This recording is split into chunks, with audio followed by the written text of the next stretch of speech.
calling the set of officers of APO CaMI and APO MASA for the official oath of office taking ceremony. Brothers and sisters and friends, may I have the honor to present the set of officers of APO Municipalities of Alicia, San Mateo, and Angadanan Alumni Association for development year October 1, 2021 to June 30, 2023. APO Municipalities of Alicia, San Mateo, and Angadanan Alumni Association. President, Brother Ferdinand O. Kakal.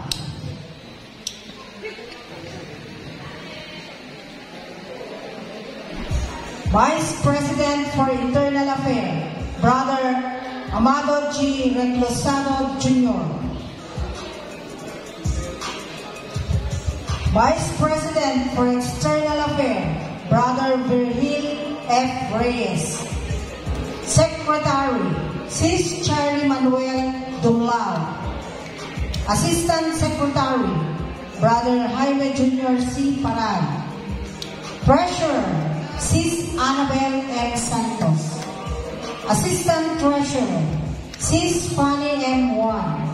Auditor, Sis Teresa C. Gamayo.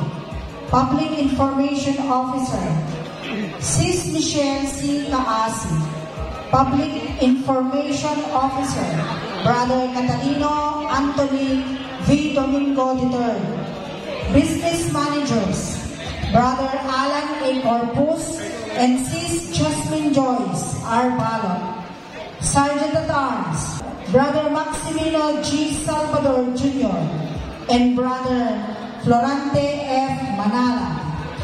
Fellowship Chairman, Brother Philip V. Manuel.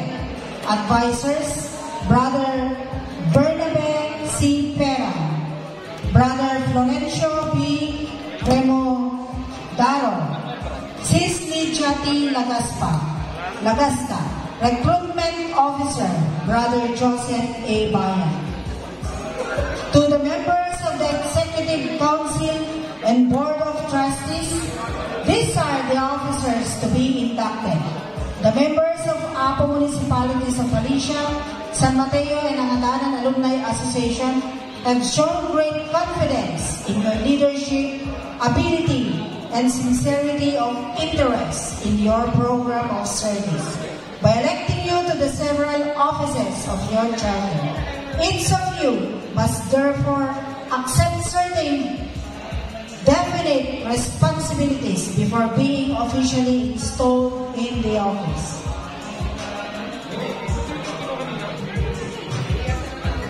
Thank you, Sister DRD. May I request the President to be in front of his officers? May I request everyone to please stand? Inasmuch as each of you have accepted your responsibilities of office, I ask you to raise your right hand in the position of our fraternity sign and repeat after me your oath of office. I state your name, having been duly elected as of the Alpha Phi Omega Municipalities of Alicia, San Mateo, Angadanan Alumni Association, number 389, of the Alpha Phi Omega Philippines Incorporated for development year 2021 to 2023. Do hereby solemnly swear that I will faithfully assume the responsibilities and discharge the duties of my office, always conscious of the trust and confidence conferred upon me by my brothers and sisters, and that as a true officer, I will do my best to uphold these bylaws, and to exemplify this town oath and law. I further promise that I will give unselfishly my time and energy in building a program of service. I therefore renew my faith and pledge my best efforts to further build and support my cherished democracy. I impose this obligation upon myself voluntarily, without mental reservation or purpose of evasion. The 16th day of December 2021 at Tagaran, Cauayan City, Isabela, Philippines. So help me God. Congratulations. So we have a photo of the officers of APO MASA holding their oath of office together with our National Executive Vice President, Brother Waida.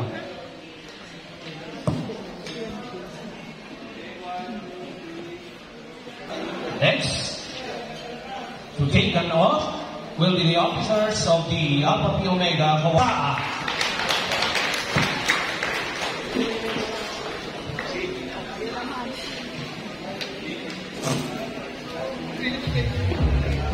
May I have the honor to present the set of officers of Alpha Phi Omega Cauayan Metro Isabela Alumni Association number 372, officers for development year 2021 and 2022. President, Brother Reverend Arnolfo Pascasio. President for Internal Affairs, Brother Rogelio Cafut Jr. Vice President for External Affairs, Brother Efren Adrianto. Secretary, Sis Excelsis Romo Rosa. Treasurer, Brother Ronald Punsal. Auditor, Brother Edmundo Medrano. Press Relation Officer for Internal, Brother Benson Alawiga. Press Relation Officer for External, Brother Maxwell Cabulagan. Sergeant at Arms, Brother Danilo Jose, Brother Joseph De La Rosa, and Sis Melody Guillermo Emase. Chair for Committee on Projects, Brother Efren Adriatico. Chair on Committee on ID Membership, Brother Ronald Punsal. Chair on Committee on Services, Brother Nathaniel Carbonell. Chair on Committee on Fellowship, Brother Norman Ko. Advisors, Brother Marvin Mapote, Brother Betty Abuan Jr., Brother Noel Balmaceda, Sis Vilma Balmaceda, and Sis Sarina Bueno.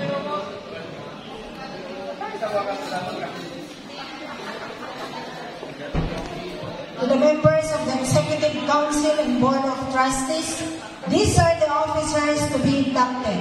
The members of the Alpha Phi Omega Cauayan Metro Isabela Alumni Association has shown great confidence in your leadership, ability, and sincerity of interest in your program of service by electing you to the several offices of your charter. Each of you must therefore accept certain definite responsibilities before being officially installed in the office.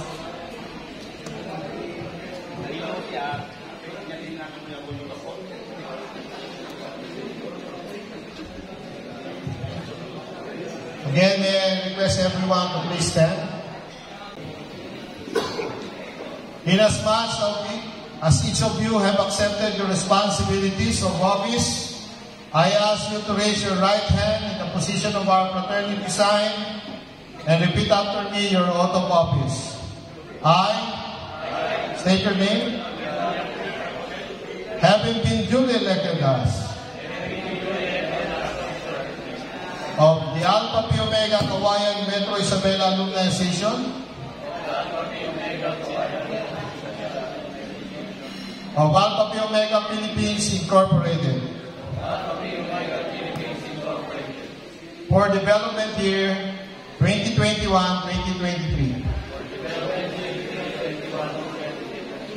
Do hereby solemnly swear that I will faithfully assume the responsibilities and discharge the duties of my office, always conscious of the trust and confidence conferred upon me by my brothers and sisters, and that as a true officer, I will do my best to uphold its bylaws and to exemplify the Scout Oath and Law. I further promise that I will give unselfishly my time and energy in building a program of service.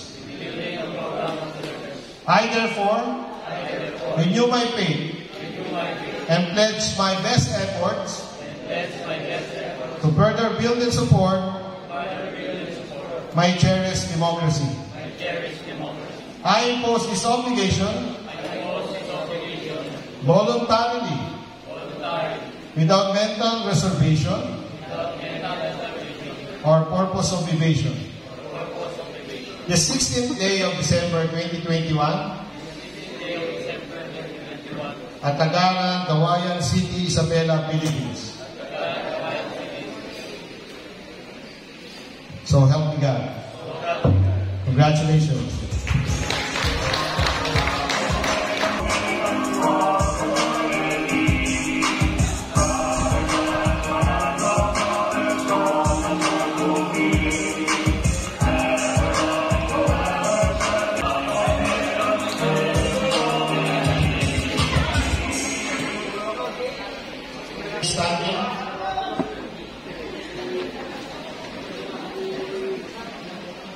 My dear officers,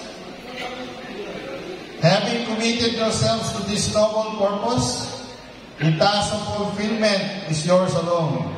No one prompted you to observe your promises. As a guide, we suggest these few lines from the pen of Shakespeare, which I quote: "To thine own self be true, and it must follow as the night of the day, though cannot be opposed to any man." Unquote. On behalf of the National Board of Trustees and Executive Council of Alpha Pi Omega Philippines Incorporated, I earnestly charge you to assume the responsibilities and perform the duties of your respective offices in a spirit of love and understanding. Your effort as officers of your respective alumni associations will be rewarded only by satisfaction, which you will gain in seeing Alpha Pi Omega grow and propagate its program of services. Please keep your standards high. Our fraternity brothers and sorority sisters are looking up to your leadership. You have taken your oath of office as officers of your alumni association, and having received in trust the truths embodied in Alpha Pi Omega, I am now happy to declare you officers of this organization. Congratulations. May I request our Deputy Regional Director.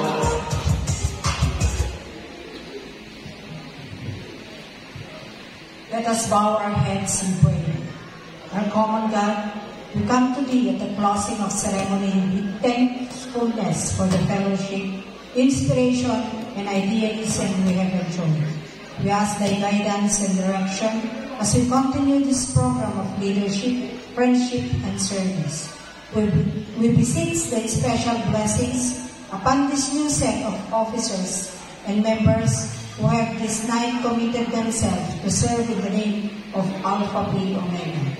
We realize that a true member of the Alpha Pi Omega is continuously a servant of God and men, and lives by its services to humanity. Help us carry on and make our activities ever acceptable. Amen. Thank you very much. You may now be seated. That concludes our charter installation and induction of officers. Let us all give ourselves a round of applause. And thank you, Brad Wida and Mrs. Venus. Okay, once again, a big round of applause to our APO MASA and APO CaMI set of officers year 2021-2023. And now to deliver an inaugural address, may we hear from Brother Reverend Arnoldo Pascasio, President of APO CaMI.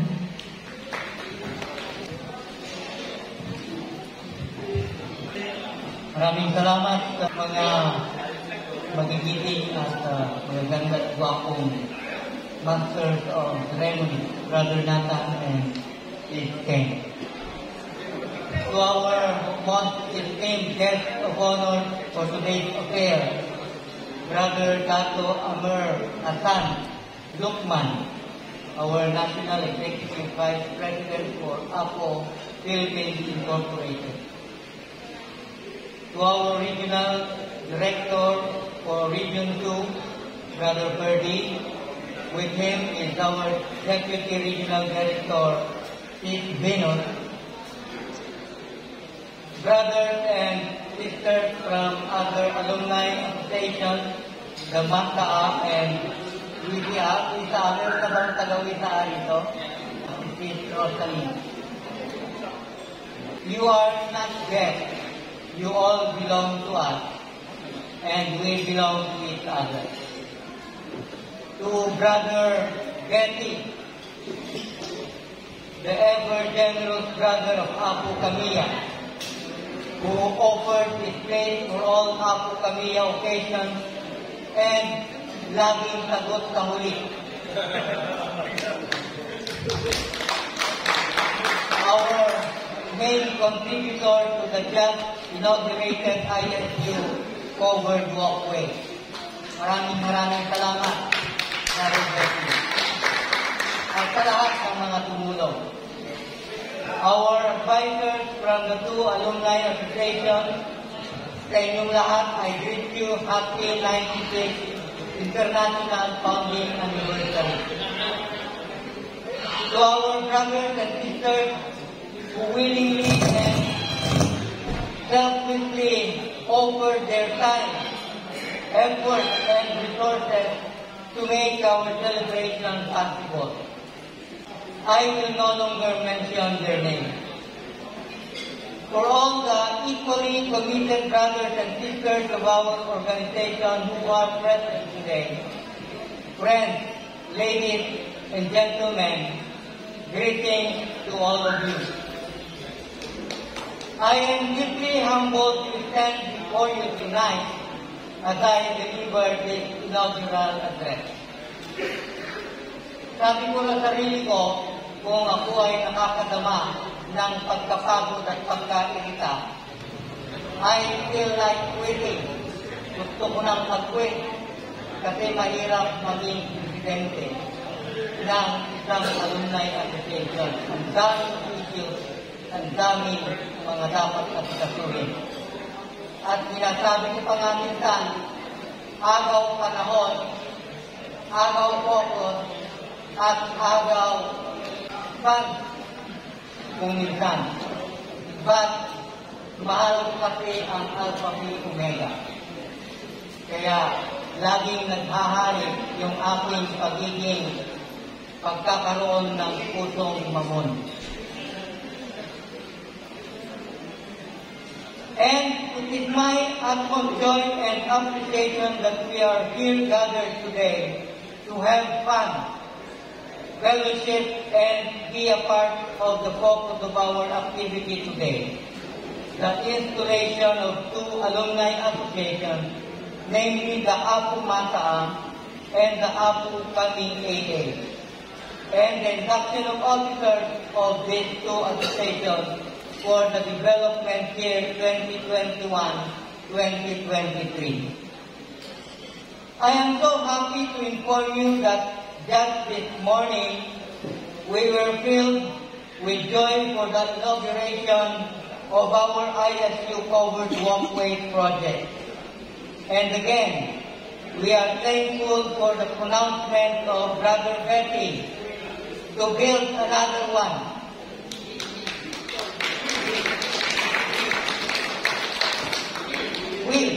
We build another one. Sorry. At the other side of Isabela State University, Cauayan campus main gate, which made Dr. Delima very glad. And she verbally approved. Kung napansin nyo kanina, she verbally approved for putting up another one. Palakpakan po natin ang ating walang. I am also happy that despite of pandemic situation, we are all here to celebrate our 96th founding anniversary. Ang panalangin po namin nung kasalukuyan ng preparation, sama-sama tayong manalangin na sana maganda ang panahon, sana hindi uulan. At ito nga, pinugulan ng ating Panginoon ating panalangin. Napakaganda po. Mula kaninang umaga, ang ganda-ganda ng panahon. And God is really good. Our theme is breaking barriers, building bridges, uplifting lives. Let me borrow a Greek wisdom, saying, but in times of crisis, the wise build bridges, while the foolish build barriers.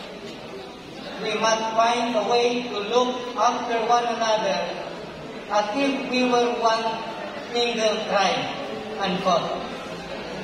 Let me take this opportunity to remind every one of us on the very powerful statement we heard when we entered the Alpha Phi Omega ritual chamber, saying, and I quote, "It is my duty and privilege to give to you your final instruction before entering the invitation room for Alpha Phi Omega.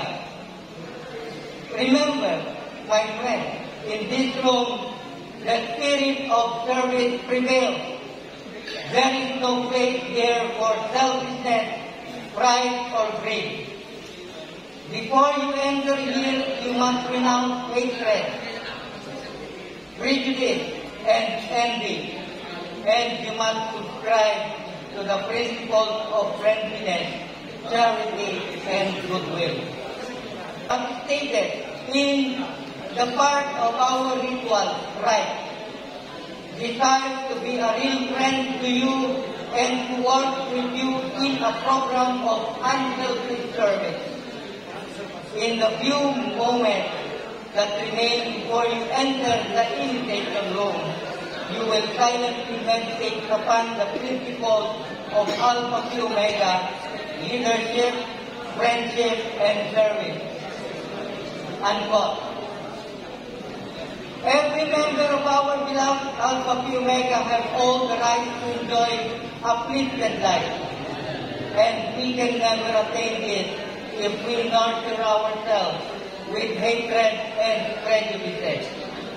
Our theme for this celebration is very significant. Breaking barriers, building bridges, uplift life. I am confident enough that we can do this.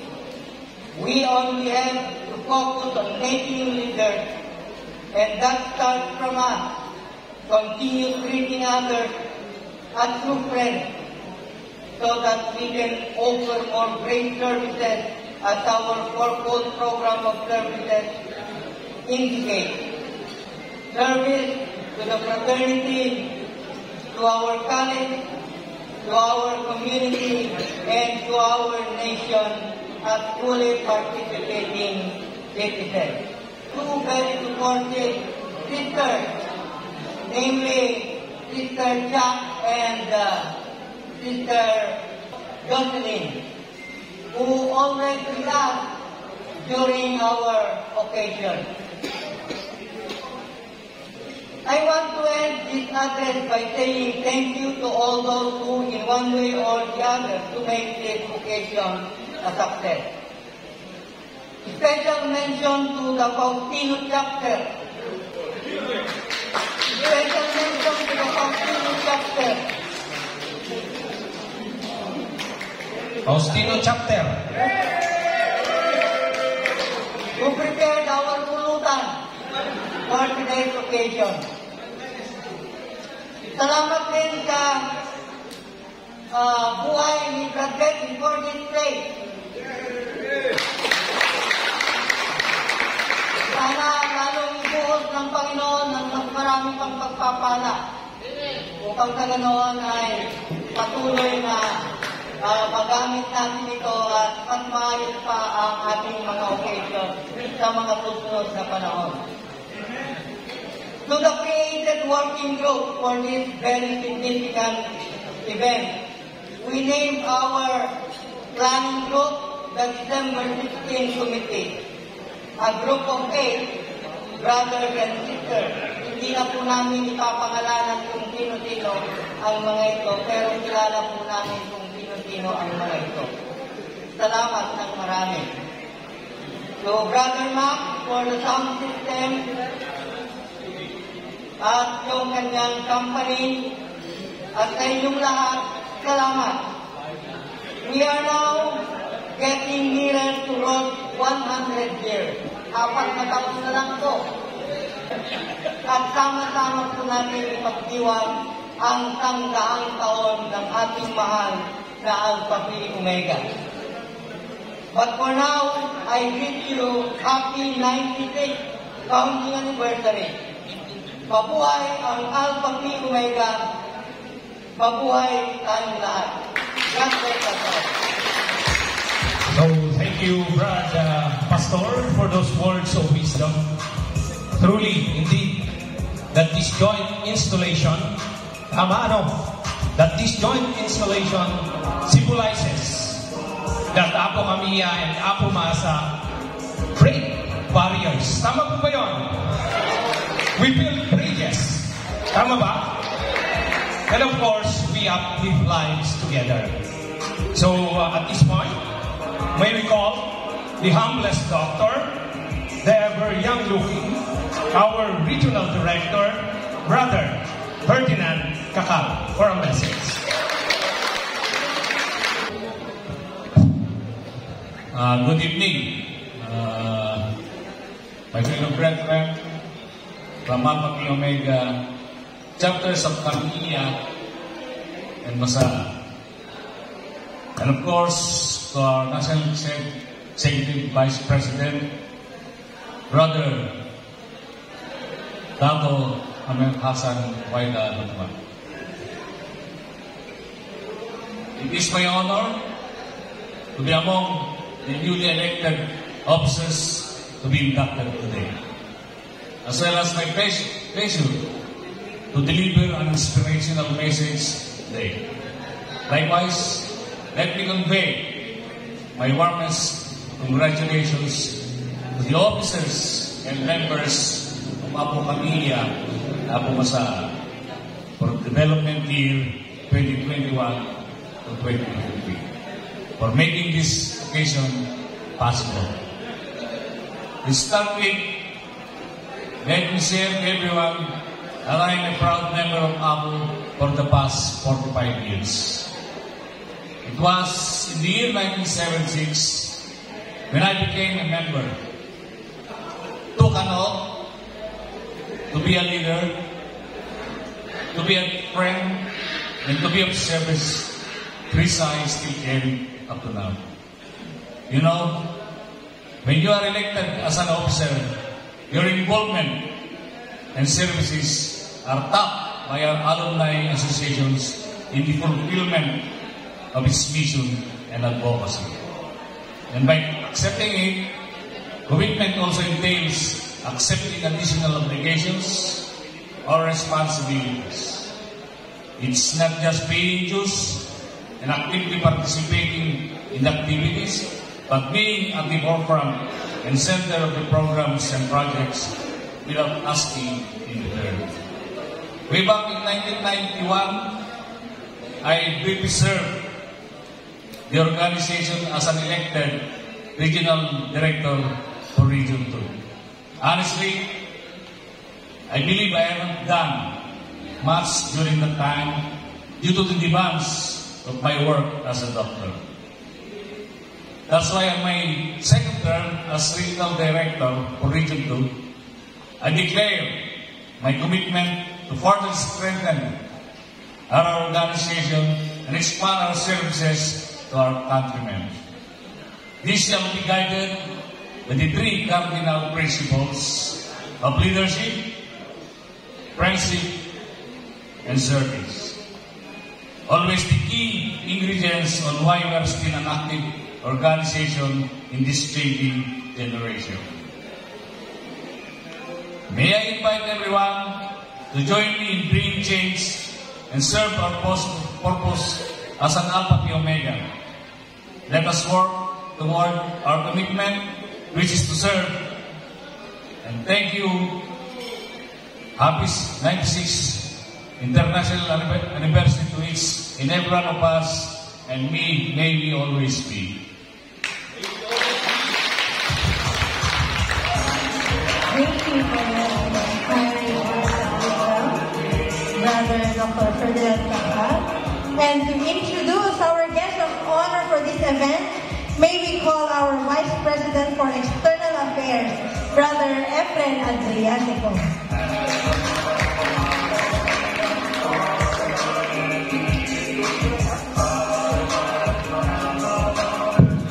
Good evening, my fellow Alpha Phi Omegans.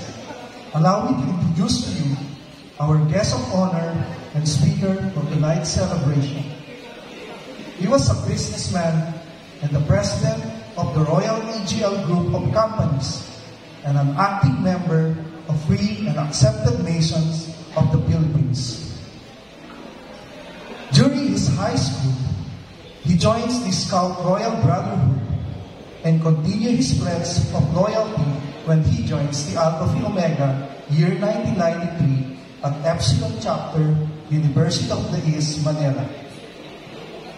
In the year 1997 to 1999, he was one of the organizers of CaMI Chapter and became a life member awardee 1999 to 2001 during the Subic Convention. He holds the position of Regional Development Director in Region 1 for the years 2005 to 2011 and became the President of APO Union Alumni Association for the years 2011 to 2017.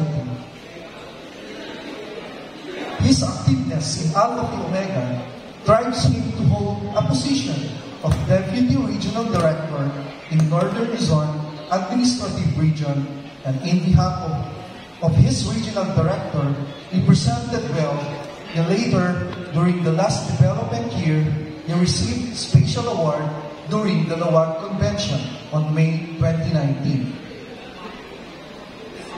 For the love of Alpha Phi Omega, he runs last annual convention's elections, and luckily, he won the position of being the National Executive Vice President and Board of Trustee Vice Chair. This young leader of this current generation portrays good leadership to his co-officers and fellow brothers and sisters. He was trained to lead and raised to serve others.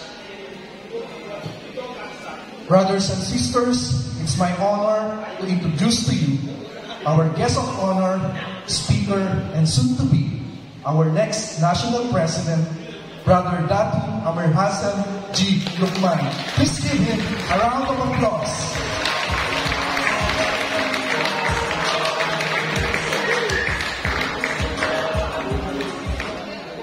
Please be seated. Thank you very much, my Lord.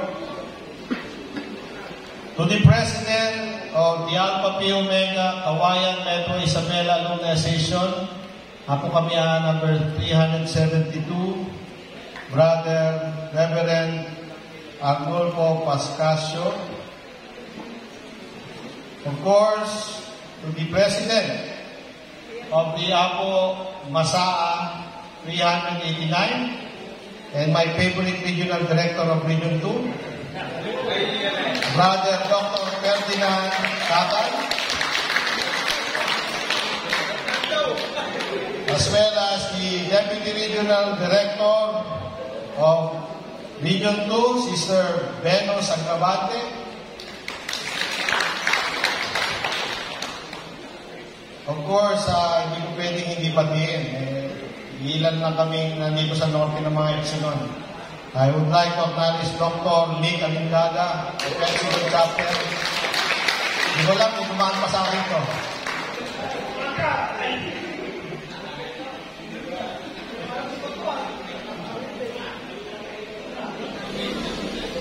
To our fellow officers, lords and ladies in attendance, ladies and gentlemen, assalamualaikum, magandang gabi po sa inyong lahat.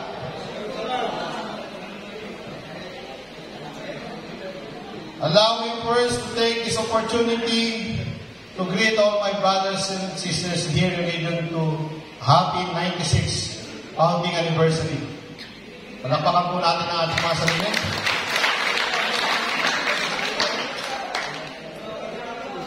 Of course, I would like to convey the warmest greetings and felicitation coming from our first ever Lady President, Sister Norma Singson de Leon, who may not be able to join tonight due to an equal important event na she had to attend to. So, yung po problema namin sa National Board of Trustees, 10 po kami. Kaya lang, parang nagtataka ako yung pinakamalalayo ako pumunta. Last night, I was in Nueva Vizcaya. The night after that night, nasa Mindoro po ako. Since Friday, wala po ako sa pamilya ko. Masaya-saya ng buhay ko para wala akong ginagawa. Anyway, that's APO. Allow me to take this opportunity to thank you, my dear brethren, for the opportunity to be with you tonight on this momentous occasion on the joint charter installation and induction of officers for development year 2021-2023. Of course, I would like to congratulate the organizers, officers and members who shared the dream of having these basic organizational units of Alpha Pi Omega to be the 372 and 389th chartered and perpetuated here in the jurisdiction of APO Philippines. May I request everyone to give yourselves a round of applause?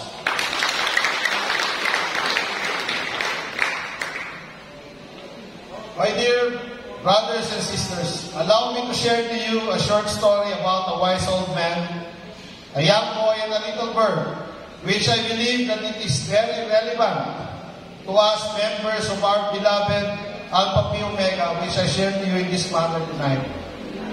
In a small village, there lived a wise old man to whom everyone turned for guidance and advices.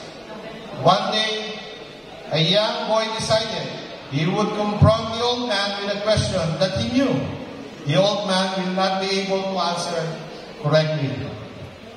As the boy ventured off and found a little bird that fit neatly within his hands, as he approached the old man, the boy said, "Wise old man, can you tell what I have in my hands?" "Why, of course, I can," the old man responded without hesitation. "From all the small feathers clinging to your jacket and pants, it is plain to see it is a little bird that you cradled in your hands." "Ah, that is so," the boy exclaimed. "But is the bird alive or dead?" The old man looked the boy in the eyes and said, which I quote, "Whether the bird is alive or dead, its destiny is in your hands, my child. The choice is yours alone to decide." Unquote. So, my dear brothers and sisters, The moral lesson that this short story teaches us is all about decision. Decision on how to control our lives by virtue of the choices we make and how we respond to every event and situation. All the success that our future brings to Alpha Pi Omega will always depend in every one of us.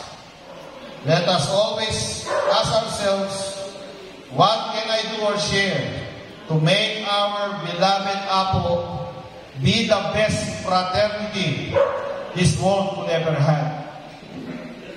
So my dear brothers and sisters, the answer will lies upon you.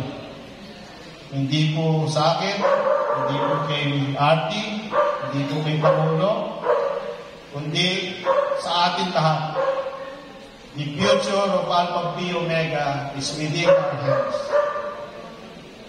Kailan po tayo para maipaayos to? As your Board of Trustees and your new Executive Vice President, I would like to share to you some thoughts that the board is now thinking of having changed to our organization. We will be introducing, first will be the increase of membership dues. Lahat po ba kayo nakaano po ng membership dues nyo, nakarino na during the last DY? Of course, maraming salamat. Alam nyo ba na ang total numbers renewed INSA yung membership dues last DY is around 12,000 during the term of Pangulong Tatang Perry. 12,000 po ang nakapag-renew. And last, I believe my favorite RT is present during the executive board meeting. We approved the 3.5 million budget of Alpha Pi Omega for DY 2021-2022. Sino may calculator? Can you please compute 3.5 divided by 60? Divided by 200 na lang muna. Kasi ang 500 po natin, 100 sa ID card, 200 will goes to the 150 for the regional share, and 50 for the collegiate. And then the 200 will be for the administrative, operational, and benevolence fund. So, i-divide po natin yung 200 divided by 3. Sino po nag-sis? Meron ka ba ano? Takingan naman. 3. 66 pesos, right? 66 pesos. Alam niyo ba kung magkano ang benevolence fund natin? If every fallen brother natin na binibigay sa pamilya niya. 10,000. Pakikumpit nga po yung 10,000 divided by 66. So, 151, as per our system, 151 members should renew his or her ID card or membership dues, should I say, para mapunan yung 10,000 na binibigay po natin sa mga kapatid natin na namamatay. So, imagine po natin yun, di ba? Ngayon, since 1950 po tayo dito sa APO Philippines. Of course, marami ng season. Hindi ako sabihin matanda, para magamit sa akin hindi ako iboto. Diba?